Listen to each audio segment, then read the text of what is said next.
Thank you very much, Rabbi Levi, Rabbi Adler. You go way back.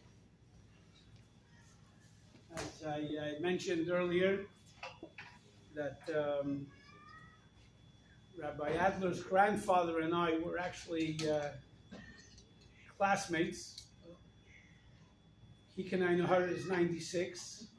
I'm somewhat younger.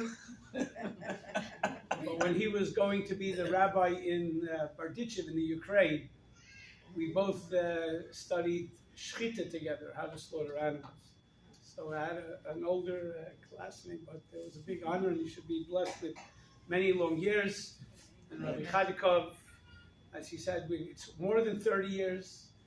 And I was at their wedding, Kenai Nahara, and to see his family and the Chabad house growing is very, very special. I'm very honored to come here on this morning to help celebrate and dedicate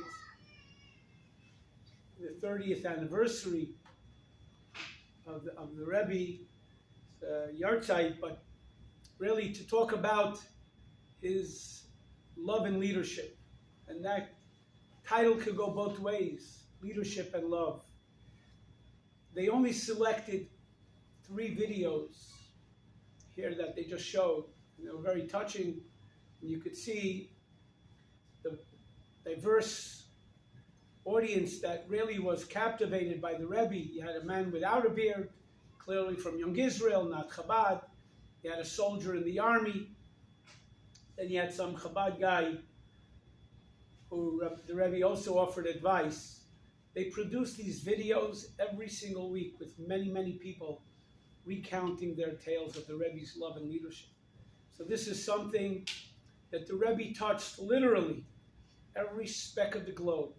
It didn't matter Jewish or non-Jewish, Ashkenaz, Chabad, Sephardic, religious, not religious. The Rebbe saw no color, no religion, no creed, no. It was to the Rebbe, when he looked you in the eye, he saw you. And this is really was something very unique. Something that, you could see how the world has been transformed by the Rebbe's leadership and his love and leadership through all the years. Even after his physical passing, the growth of Chabad is exponential. It's extraordinary. And what is the secret of it?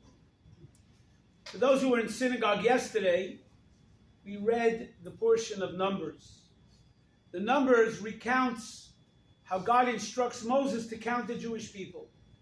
And there are several times throughout our history, while the Jewish people were in the desert, where God instructs them Moses to count the Jewish people, for the Jewish people to be counted. What was unique about yesterday's count, which always is read right before God gave the Torah, so you look at the words. When God tells them to count, he says, raise them up, count their heads. And the rabbis point out, and the Rebbe explained it often, that what was happening now at this point in the book of Numbers, it wasn't God was just grouping us and wanting to tally up how many Jews there were. He wanted to pick each head up. He wanted to raise each individual up and let them know